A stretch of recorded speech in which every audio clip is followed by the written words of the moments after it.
안녕하세요. 삶의 경험과 지혜를 나누는 시간, 내일을 여는 보이스 김유미입니다. 최근에 귀농 귀촌 인구 중에 절반 가까이가 30대 이하 청년이라고 합니다. 삶의 터전으로 농촌을 선택하는 젊은 세대들이 그만큼 늘고 있는 셈인데요. 청년들이 농촌에 정착하게 되는 이유는 뭘까요? 자, 오늘 내일을 여는 보이스 이 시간에는 청년농업인연합회 서인우 회장과 함께 어쩌다 농부의 진심이 되었는가라는 주제로 강연 들어보겠습니다. 안녕하세요. 청년농부 서인호입니다. 여러분은 청년농업인에 대해서 어떻게 생각하시나요? 2021년 농진청에서 조사한 국민인식조사 결과를 보면 73%가 농업이 미래의 성장 동력으로 인식하고 있으며 소비자의 77.4%, 농업인의 85%가 미래의 농업과 농촌의 중요도가 사회 경제적으로 더욱 커질 것으로 인식하는 것으로 나타났습니다. 이러한 상황에서도 농촌 현장을 보면은 65세 인구 비율은 60%가 훌쩍 뛰어넘는 지역이 많아지고 있습니다. 그만큼 농촌 현장에서 전문 농부를 찾기 힘든다는 것입니다. 실제로 2021년 농림어업조사 결과를 보면 40세 미만 청년 농업인이 전체 농가수 221만 5천 명 중 31만 2천 명으로 14%이며 독립경영체를 가지고 있는 청년 농업인은 0.8% 정도입니다. 안타깝지만 이게 청년 농부의 현실입니다. 그럼 0.8% 중 한 명인 제가 어떻게 농부의 진심이 되었는가 이야기 드리도록 하겠습니다. 처음부터 농사를 짓겠다라는 마음은 없었습니다. 어린 시절 부모님의 일을 도와주는 것도 너무 힘들고 공부가 너무 싫어 운동만 했던 시절이 있었습니다. 하루라도 빨리 사회에 나가면 성공할 수 있을 것 같은 자신감으로 저는 대학을 포기하고자 하였습니다. 그러나 저희 부모님께서 그런 모습을 보고 그래도 대학은 가지 않겠냐 하는 말에 어쩔 수 없이 대학에 진학하게 되었습니다. 아니나 다를까 대학에 진학 후 갈피를 못 잡고 학업 성적도 좋지 않아 군대를 다녀오게 되었습니다. 군대 전역 후에 학교에 다시 돌아오니 또래 친구들은 학업 성적을 위해서 매우 열심히 공부하는 모습을 봤습니다.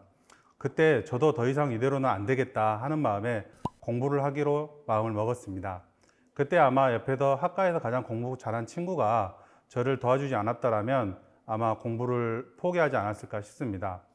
그렇게 공부에 주위의 도움으로 공부를 하게 돼서 공부에 뒤늦게 공부에 관심을 가지기 시작을 하게 되었습니다. 그래서 늦공부가 무섭다고 대학원을 졸업하고 대학원까지 진학한 다음에 더 공부하고 싶은 마음에 해외로 유학을 하게 되었습니다. 그리고 해외에서도 농업 관련 회사를 다니면서 농업에 대해서 좀 더 많은 공부를 하게 되었습니다. 그렇게 32세쯤 한국에 들어오고 나온 다음에 초반에는 무엇을 해야 될까 굉장히 고민을 많았습니다.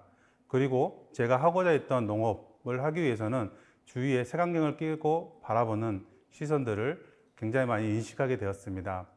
지금은 다르지만 그때 당시에는 외국에서 공부도 하고 오고 이런 젊은 청년이 시골에서 농사 짓는다라고 하면은 다들 색안경을 끼고 바라보는 시선이 많았습니다. 그런 인식을 깨기 위해서 더 열심히 해야 된다는 생각도 있었고 또한 초기에는 그러지 않기 위해서 농업 관련 회사도 알아보고 다양한 취업 자리도 알아보고 했습니다. 그러다 보니 좋은 기회도 참 많았는데요. 결국에는 제 성격상 회사에 들어가서 하는 거는 좀 부담스럽고 아닌 것 같아서 농사를 짓기 결심하게 되었습니다. 그때 처음으로 부모님한테 저 농사 짓겠습니다 할 때 부모님은 아무런 말씀 없으셨이 그냥 고개만 끄덕끄덕 하셨습니다. 농사를 지으면서 첫 번째 목표가 이왕 시작한 거 최고가 되자였습니다. 그래서 참고적으로 말씀드리면 저는 대학교와 대학원 때 언해학을 전공하였습니다. 언해학 중에서도 가수 배를 전공하면서 배 분야에서만큼은 최고가 되기 위해서 더 열심히 공부를 하고 그동안 배웠던 노하우들을 집약적으로 배워놓고 공부를 하면서 저는 이 분야에서 최고가 되기 위해서 정말 많은 노력을 했습니다. 그렇게 하다 보니 전국의 배 산지에서 저를 강사로 초청을 해주는 사례들이 많이 있었습니다. 그래서 현지에 가서 제가 갖고 있는 농업에 대해서 설명도 해드리고 이런저런 부분들을 많은 이야기를 하다 보니 농민들에게 신임을 얻게 되는 일들이 많이 있었습니다. 꾸준히 4, 5년 정도 농사를 짓다 보니 저에게 스스로 새로운 변화가 필요로 했습니다. 제가 첫 번째로 농사 짓던 곳은 가장 가까운 마을에서도 20분 정도 걸리는 거리에 있는 아주 외딴 농장이었습니다. 강아지랑 놀고 지나가는 뱀, 날아가는 새를 보면서 혼자 농사를 지었습니다. 보통 시작하고 2년이 지나면 매우 힘들다라고 합니다. 하지만 저는 4년, 5년을 그렇게 혼자 농사를 지었습니다. 그렇게 시간이 흐르면서 농사는 힘들지 않았지만 대화할 수 있는 상대, 그리고 저의 아이디어를 공유할 수 있는 친구들이 부족하다는 걸 많이 느꼈습니다. 또래 청년 농업인들이 어떻게 생활하는지 궁금하기 시작했습니다. 우연히 SNS를 보던 중 또래 청년 농업인이 청년농업인 연합회라는 발대식을 한다는 소식을 듣게 되었습니다. 그래서 저는 바로 그 친구에게 SNS를 보내서 내가 그 단체에 가입할 수 있냐라고 했습니다. 그랬더니 흔쾌히 가입해도 된다고 하더라고요. 여담이지만 나중에 물어보니 이렇게 SNS로 직접 메시지를 보내 가입한 사례가 처음이라고 이야기를 하더라고요. 가서 보니 농업이란 공감대가 매우 컸습니다. 전국에서 모인 청년들에게 서로 친구 동생하면서 친해졌고 그 분위기는 무척 신선했습니다. 그렇게 시작해 차장, 국장, 부회장, 작년에는 회장까지 역임을 하게 되었습니다. 제가 회장으로 있는 청년농업인연합회는 비영리 단체로 2017년 처음 발족을 했습니다. 청년 농업인들을 대변하고 농업정책을 제안하고 개인, 단체 간 활발한 소통으로 청년 농업인의 유입을 이끌고 이탈을 막고자 하며 공동판로 찾기, 역량 강화, 교육, 도농교류 등 다양한 활동을 지금까지 이어오고 있습니다. 이러한 활동을 하는 이유는 활동 이전에는 단순히 저 혼자 농사만 잘 짓고 잘 살면 되겠지라는 마음이 컸습니다. 농업에 종사했지만 농업 정책에 대해 관심이 없었고 지역에 있는 또래 농업인 친구들 제외하고는 전혀 관심이 없었습니다. 하지만 활동 이후에는 나는 농촌 사회가 가진 문제를 대부분을 해결할 수 있는 사람이 청년 농업인이라는 것을 알게 되었습니다. 미래 세대인 청년 농업인에게 농촌의 유입은 고질적으로 겪는 인력 문제라든지 농가 인구의 감소는 농촌 지역의 인구의 감소로 이어지는 부분, 또 지방 소멸 위기로 이어지기 때문에 인구 재생산과 지방 소멸 위기 관점에서 청년 농업인의 유입과 정착이 꼭 필요한 상황이라 인식하게 되었습니다. 어떻게 하면 농촌을 살리고 청년 농부를 살기 좋을까에 대한 생각에 좀 더 농부의 진심으로 다가갈 수 있었습니다. 선배 농업인으로서 농업인을 종사 중인 청년 농업인들에게 농업이 쉽게 걸어갈 수 있는 길이면 좋겠지만 40세 미만의 청년 농업 경영체는 매년 감소하고 있습니다. 이토록 어려운 가운데서도 우리는 작은 희망과 미래를 봐 농업에 도전하게 되었습니다. 저의 경우 어린 시절 산과 들에서 뛰놀고 풍요로운 환경의 혜택을 받아 자연스럽게 한 사람 몫을 해나가며 조부모님, 부모님 농사일을 도와 본격적으로 내 이름으로 된 땅을 가지고 시작한 건 대학교, 대학원, 언어학 전공, 유학 등을 거쳐 30대 초반이었습니다. 어릴 때부터 쌓인 노하우로 전국 배 주요 재배 산지를 돌아다니며 코로나 이전까지 강의도 하고 배 재배 분야에서는 내 나이 또래의 최고라는 할 정도로 높은 자신감을 가지고 영농 활동을 유지하고 있습니다. 너무나도 어려운 농업 환경으로 인해 서로 응원해 줄 수밖에 없는 상황 속에서 이처럼 자신감과 작은 희망이라도 가지고 버텨나가면서 같이 미래 농업을 이끌어 나갈 것입니다. 다들 청년 농업인으로서 힘든 점이 많이 있는 줄 알고 있습니다. 힘들 때 힘들어하고 슬플 때 슬퍼하고 기쁠 때 같이 기뻐할 수 있으면 좋겠습니다. 마지막으로 제가 구상하는 농업의 미래는 이력서를 가지고 농촌으로 오는 것입니다. 간혹 할 거 없으니 농사를 짓겠다는 말을 합니다. 가슴이 아픕니다. 씨를 뿌리고 열매를 수확할 때까지 어느 하나라도 소홀히 해서는 안 됩니다. 그의 농사를 망치게 되는데요. 농사는 허투루 해서 될 일이 아닙니다. 농사도 청년들에게 선망의 직업군이 될 수 있도록 보여주려고 합니다. 그래서 언젠가 이력서를 들고 농촌으로 청년들이 오고 그들이 함께 농사를 짓는 미래를 기대해 봅니다. 농업의 뿌리인 청년 농업이지 사라지지 않도록 많은 관심과 격려 부탁드립니다. 오늘 강연 잘 들었습니다. 청년 농부, 정말 건강한 기운이 느껴져서 더 좋았는데요.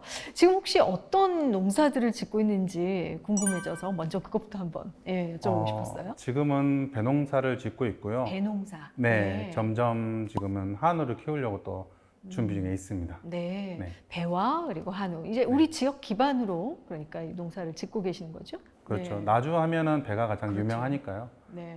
한우 같은 경우는 아버님 어렸을 때 꿈이 동물 좀 키우는 그런 게 있었는데 네. 그래서 아버님이 이제 배농사는 점점 줄여나가고 한우로 좀 해보자고 해서 지금 그거를 하고 있습니다. 아, 그러면 이제 나주에서 배농사를 짓게 된 것도 네. 아버님의 영향으로 이제 자연스럽게 가업으로 일을 좀 도와드리다가 시작했다가 이렇게 지금까지 하고 계시는 건가요? 네, 그게 아마 가장 크지 않았을까 싶습니다. 뭐 조부모님 때부터 그리고 아버님 때부터 계속 농사를 지셨고 배농사를 또 가장 오래 지셔서 네. 그렇게 된 것 같습니다. 그렇군요.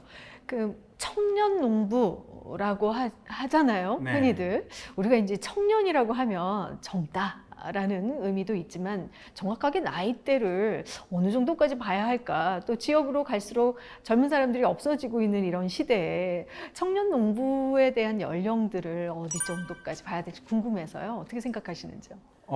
지금은 네. 정부에서는 만 39세로 청년 농부를 정하고 있고 그렇군요. 네, 청년 농부뿐만 아니라 청년은 만 39세다라는 게 이제 법령으로 정해져 있는데 네. 저희가 지금 예전 39세랑 요즘 39세는 다르기 때문에 네. 좀 더 저희가 45세까지 청년을 해주면 어떻겠냐라고 계속 건의를 하고 있는 상황입니다. 네, 그러면 네. 우리 지역에서도 사실은 40세만 해도 굉장히 젊은 축에 네, 들잖아요. 이런 움직임들에 대해서 이 지자체가 좀 따라가고 있는 편인가요?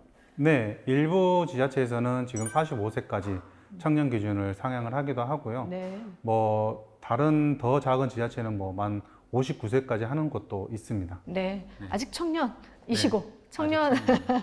청년의 그런 젊음으로 농사 일을 한다라는 게 이전에 우리 그 농사와는 조금 그래서 많은 변화들과 또 다양한 시도들도 이루어지고 있을 것 같은데 요즘 지자체마다 그 청년들이 지역을 많이 떠나고 있지 않습니까? 네. 그럼에도 불구하고 이렇게 귀농해서 또 귀촌해서 농사를 짓고자 하는 청년들 어떻게 보세요? 많아지고 있는지 좀 늘고 있는 편인지. 네. 네. 제가 있는 전라남도 같은 경우는 작년까지만 해도 유입이 굉장히 많았습니다. 뭐 전라남도 특징을 보면은 전국에서 가장 많은 넓은 재배 지역 그리고 가장 많은 농산물 생산량을 차지하고 있거든요. 네. 그럼에도 불구하고 재작년까지는 인구가 조금씩 늘다가 최근 작년에는 또 그마저도 줄어드는 상황이 발생했습니다. 그게 뭐 유출이 됐다기보다는 네. 만 39세가 이상 되면서 넘어가는 또 퍼센트가 있어가지고 청년 농부가 전라남도에서 0.6%입니다. 지금 현재. 네. 재작년에는 0.8%였고요. 지금 네. 2% 정도 더 오히려 줄어든다고 볼 수 있는데 앞서 말했듯이 그 줄어든 인원이 외부로 유출되기보다는 나이가 이제 청년 밖으로 나가면서 줄어드는 경향이 있습니다. 네, 그만큼 이제 정착을 해서 꾸준히 하고 계시다는 말씀이시네요. 뭐 긍정적으로 보면 또 그렇게 볼 수도 있지만 또 새로 들어오는 유입되는 인구들이 아직은 좀 더 부족하다라고 할 수가 있습니다. 네, 이렇게 이제 와서 젊은 우리 청년들이 농사를 한번 해보겠다 네. 하고 오는 그 청년들의 생각, 왜 귀농을 하고 왜 귀촌을 하는지 좀 잘 아실 것 같아서요. 가장 큰 이유가 어떤 게 있을까요? 예전 같은 경우는 친구들이 제가 농사 짓고 싶을 때 친구들이 자기도 농사를 짓고 싶다라고 굉장히 많이 했어요. 네, 그때는 너무 힘들기 때문에 오히려 반대를 많이 했거든요. 농사는 쉽지 않다. 하지 말아라. 내가 도와주더라도 너희들은 힘들게 되게 어렵다라고 했는데 요즘 젊은 세대라든지 네. 새롭게 시작하는 친구들 같은 경우는 굉장히 뭔가 농촌에서 뭔가 해보려고 하는 의지가 강한 친구들이 굉장히 많아요. 네, 저희 때만 해도 뭐 그런 게 전혀 없었는데 요즘에는 20대 초반부터 뭐 그런 어린 친구들도 나 여기서 뭔가 이뤄내고 싶어 하는 마음가짐이 남다르더라고요. 네. 네, 어떻게 보면 바람직하고 긍정적인 것 같아요. 네. 수도권 중심으로 사실 그 일들이 만만치 않고 힘들거든요. 그래서 네. 이제 농촌이나 이 지역으로 눈을 돌려서 지역의 어떤 또 내가 해볼 수 있는 일들을 찾는 도전 해보고자 하는 그런 청년들이 늘고 있다라는 생각이 드는데 원래 그 네. 꿈은 혹시 뭐였어요? 지금 어, 농부시잖아요. 네. 네. 원래 꿈은 운동선수였습니다. 네. 아, 운동선수도 어울리셨을 네. 것 같은데요? 네. 스포츠 스타가 꿈이었고요. 아, 네. 네, 그래서 어렸을 때부터 계속 운동을 해왔었고 어떤 운동을? 태권도를 했습니다. 네, 지금 몸이랑은 좀 안 어울리긴 한데요. 그때 당시에는 좀 날렵해서 태권도를 지금도 굉장히 잘하실 것 같습니다. 태권도를 좀 네. 오래 했습니다. 네. 네, 그런데 이제 운동을 하다가 네. 자연스럽게 이제 아버지나 또 집에 일을 돕다가 지금 이렇게 네. 농부 일까지 하게 되는데 네. 어때요? 해보시니까 내 적성에 좀 맞는 것 같다 하는 부분도 있고 이건 좀 힘든 것 같다 하는 부분도 있을 것 같습니다. 배운 게 도둑질이라고 하지 않습니까? 네. 어렸을 때부터 봐온 게 있다 보니까 네. 어떻게 보면 천직처럼 느껴지더라고요. 그리고 가장 좋은 거는 대학교에서 내 전공을 살려서 지금 현업에 하고 있다는 부분도 또 굉장히 좋게 느껴지고 있습니다. 네. 물론 힘든 건 있습니다. 뭐 때로 외롭기도 하고 심심하기도 하고 뭐 그런 경우도 많이 있는데요. 네. 이제 그런 시기는 좀 지난 것 같습니다. 저한테 있어서는. 네. 네. 요즘은 청년들끼리 이렇게 농사일을 하면서 커뮤니티도 잘 만들어져 있더라고요. 그 조금 전에 이제 약간 외롭기도 합니다. 그 전에는 네. 많지 않아서. 근데 네. 요즘은 이제 가까이 이렇게 농사 짓는 젊은 사람들 위주로 하고 있는 활동들도 많으실 것 같은데. 네, 많이 있습니다. 뭐 네. 제가 대표로 있는 청년 농업인 연합회 같은 경우도 정말 또래 친구들이 농업이라는 공통의 관심사를 가지고 정말 자유롭고 즐겁고 그리고 제가 예전에 느꼈던 애롭고 이런 부분들을 채워줄 수 있는 그런 역할들도 많이 하고 있습니다. 네. 그렇다 보니까 뭐 초기 시작하는 친구들도 저희 단체에 많이 가입을 해서 같이 또 즐겁게 노는 분위기도 또 형성하고 있습니다. 네. 예전에 농부들은 우리 지역 안에서 그냥 농사 짓는 일이 다다라고 네. 생각했는데 요즘 청년 농부들은 글로컬리즘, 그러니까 밖으로, 해외로까지도 이렇게 나가려고 진출하려고 굉장히 애를 쓰더라고요. 네. 혹시 이제 그런 국가들끼리 모여서 하는 그런 청년 농부들의 어떤 커뮤니티도 있나요? 지금 저희 단체에서는 네. 예로 일본 청년 농부들이랑 또 협약을 맺어서 네. 하기도 했고 또 호주 청년 농부들을 초청을 해서 같이 저희랑 투어도 하고 그런 역할도 하고 있고 네. 최근에는 그 한중일 그 청년 농업인 리더자 모임을 해서 중국에서 또 대회를 열게 되는 또 행사가 있습니다. 와, 정말 다양한 활동들을 하고 있고 네. 역시 청년답습니다. 청년들의 이제 귀농 귀촌들 이런 것들이 앞으로 더 많아지려면 그리고 뭐 이런 기반들 시설들이 이제 좀 확충이 돼서 청년들이 눈을 좀 돌릴 수 있으려면 네. 우리 지역의 농업 환경이 좀 개선돼야 하는 부분들이 있을 텐데요. 네. 가장 절실한 부분 뭐라고 보시나요? 정주 여건이 개선이 돼야 되는데 네. 가장 첫 번째는 지금 뭐 나라적인 문제이긴 하지만 여성 농업인을 위한 정책들이 많이 부족합니다. 네. 사실은 그래서 여성만을 위한 정책들이 많이 나와서 좀 활발하게 된다 하면은 뭐 시골에서 인구 문제라든지 이런 문제는 좀 더 해결될 수 있지 않을까. 뭐 대표적으로 하면은 제가 살고 있는 나주 같은 경우는 네. 진료를 볼 수 있는 산부인과는 있지만 출산을 할 수 있는 산부인과는 또 없습니다. 그렇군요. 네, 그러다 보니까 아무래도 젊은 친구들이 아무래도 더 어려운 상황에 많이 놓여져 있죠. 네, 여성 청년 농부의 경우에는 정말 지역에 와서 또 가정을 이루고 그 가정 안에서 농사를 계속하기 위해서는 아주 작은 거지만 산부인과 뭐 출산할 수 있는 그런 네. 부분도 필요하다라고 얘기해 주셔서 와닿는데요. 그 밖에도 여기 청년들이 와서 귀농 귀촌을 해서 농사일을 하기 위해서 어떤 부분들의 도움이 좀 필요했을 때, 이 분야는 또 이렇게 저희가 도움을 줄 수 있습니다 하는 분야가 있다면 좀 이야기를 해주시죠. 제가 처음 시작할 때만 해도 어떤 뭐 정부에서 정책 자금이나 이런 것들이 사실은 많이 없었습니다. 네. 근데 지금은 청년 농부들을 많이 육성하기 위해서 뭐 농림수산식품부라든지 뭐 농정원이라든지 다양한 기관에서 청년 농부들을 위한 정책들이 굉장히 많이 나오고 있습니다. 네. 그것만 잘 활용을 하더라도 청년 농업인들이 새롭게 시작하는 데는 초기에 많이 부담이 덜한 상황이 많이 있을 겁니다. 그래서 그런 정보들 같은 경우는 뭐 관련된 홈페이지에 들어가서 찾아보는 게 가장 빠르고 저희 같은 경우는 그 같이 할 수 있는 네트워크가 형성되어 있다 보니까 네. 어떤 정보 전달 부분에서 굉장히 좀 빠른 부분도 있고요. 아직도 시골에서 혼자만 있지 말고 청년 관련된 단체에 가입을 하다 보면은 혼자 시작하는 것보다 쉽게 더 빠르게 접근할 수 있고 시작할 수 있는 그런 장점들이 많이 있습니다. 네, 시행착오는 있겠지만 어쨌든 시작하는데 좀 도움을 줄 수 있는 방법들은 있다. 있다라는 건데요. 이제 청년들이 내려와서 사실은 뭔가 하는 것 자체가 힘들지만 그 일뿐만 아니라 지역사회와 함께 또 동네, 마을과 함께 좀 이렇게 동화되면서 하는 것 자체도 좀 힘들어하는 경우도 있지 않나요? 네, 네. 뭐 가장 힘든 부분 그렇죠. 중에 하나인 것 같습니다. 네. 그래서 뭐 저 같은 경우도 물론 겪었고 하다 보니까 뭐 열심히 하는 방법밖에 없더라고요. 그거는 현실적으로. 처음에는 외부인이 들어온 거에 대한 거부감, 그렇죠. 그리고 젊은 청년들이 한다는 거부감. 왜냐하면 농촌에서 젊은 청년들이 들어온다고 하면은 쟤 몇 년 못 버티고 나갈 거야. 이런 시선들이 많기 때문에 네.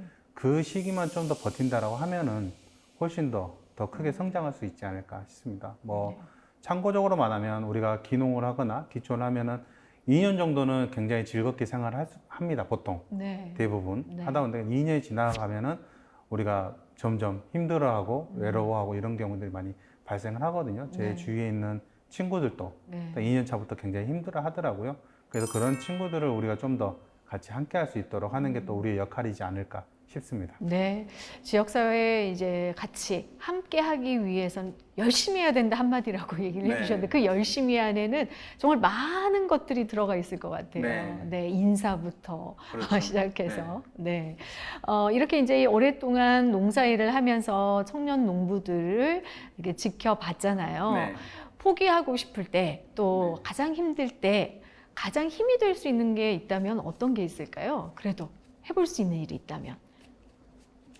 가장 이제 힘든 일. 이렇게 네. 도움을 줄 수 있는 분들을 알면 다행인데 모르고 그냥 내려왔을 때 네. 그분들이 가장 먼저 뭔가 도움을 요청할 수 있는 부분들, 주변에 지인들이 없을 때, 네, 정보를 얻거나, 정보를 얻을 수 있는 데는 이제 기술센터밖에 없겠죠, 처음에는. 그래서 기술센터에서 하는 교육이라든지 이런 지원 사업들, 그런 것들이 또 굉장히 많이 있거든요. 네. 그런 것만 잘 찾아보더라도 아마 큰 도움이 되지 않을까 싶습니다. 네. 네. 청년 농부로서 그 밖에도 혹시 지금 귀농 귀촌을 생각하고 있는 사람들에게 가장 당부하고 싶은 것, 또 필요한 마음가짐 이런 게 있다면 어떤 게 있을지 한 말씀 해주시죠. 처음부터 너무 높은 곳을 바라보지 않았으면 좋겠습니다. 네. 언론이라든지 많은 이런 SNS에 보면은 성공하는 농부들이 많이 비춰지거든요. 그렇죠. 아무래도 그럴 수밖에 없는 상황이고, 하지만 현실은 꼭 그렇지만 않거든요. 그래서 최소 5년 정도는 각오를 하고 어떤 더 높은 곳을 바라봐야 되는 게 가장 좀 바람직하지 않을까 싶습니다. 네, 너무 성공한 그 사람만을 보고 네. 내려왔다가 또 좌절하고 힘들어질 수 있기 때문에 네. 마음을 단단히 먹고 내려야 할 것 같은데요. 농부를 꿈꾸는 후배 청년들, 그리고 마지막으로 오늘 그 강연을 좀 정리하는 차원에서 한 줄 평으로 말씀 한 말씀 해주시죠. 네, 예전에 다른 인터뷰에서 기자님이 저에게 소인호에게 농업이란? 이라고 질문을 하시더라고요. 그때 이제 특별한 말씀을 못 드렸는데 지금 생각해 보니까 농업은 저한테 있어서 당연한 것이었다 라고 한마디로 지금은 표현할 수 있을 것 같습니다. 네. 네, 앞으로 각오도 한 말씀 더 덧붙여 주실 수 있을까요? 제가 하고 있는 일에 최선을 다하고 앞으로는 청년 농업인을 뿐만 아니라 모든 농업인이 행복해질 수 있는 날을 꼭 기다리면서 더 열심히 현장에서 하도록 하겠습니다. 네, 오늘 말씀 잘 들었습니다. 고맙습니다. 농촌에서 새로운 희망을 일구는 청년 농부들의 꿈이 우리 농업에 새로운 활력을 불어넣어주길 기대해 보겠습니다. 자, 오늘 내일을 여는 보이스 이 시간 여기서 마치겠습니다. 함께해 주신 여러분 고맙습니다.